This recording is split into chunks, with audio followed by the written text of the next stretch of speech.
आपण को शीत है ना नहीं आपण को शीत पड़ला तो आपण सेपटे महाप्रभु को शीत लगे ना नहीं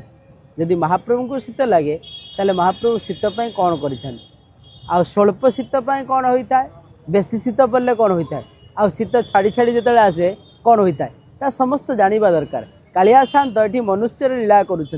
पुरुषोत्तमाख्य सुमहतम क्षेत्रम परम पावनम जत्रास्ते दारवतनु श्री सोमानुष लीलया जेपरी भाव में आमको शीत लगे मात्र के अल्प अल्प शीत जो आसे आम कौन करती किसी किसी से भाव में वस्त्र को आरंभ कर दिखती पिंधा से भाव में महाप्रभुंर पाखे कहुई कौन जामा लगी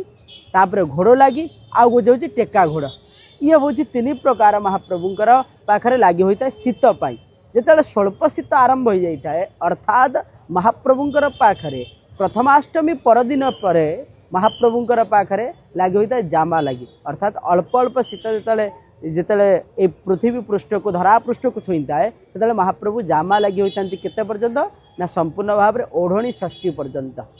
जे कि प्रथमाष्टमी परदिन ठारू ओढ़णी षष्ठी पर्यंत महाप्रभुंर जामा लगी पर ओढ़णी षष्ठी ठारू बसंत पंचमी पर्यंत महाप्रभुंर घोड़ अर्थात केवल चका चका नयन देखा आउ सब टोपर महाप्रभु सब किसी हाथ किसी देखा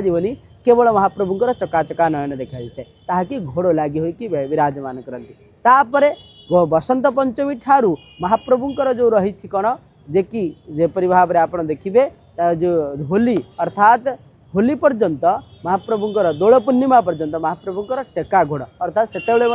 आस्ते आस्ते शीत शीत छाड़ी छाड़ी जाऊँ से टेका घोड़ महाप्रभुंर पाखे लगी होता है भाव में शीतदायु रक्षा पाइबापी महाप्रभु घोड़ आ सहित महाप्रभुंर जामा लगी टेका घोड़ महाप्रभु परिधान करती आपण जो जानले महाप्रभु कालिया शांत ये तथ्य तत्व निश्चित भाव समस्त को सेयार करते। जय जगन्नाथ।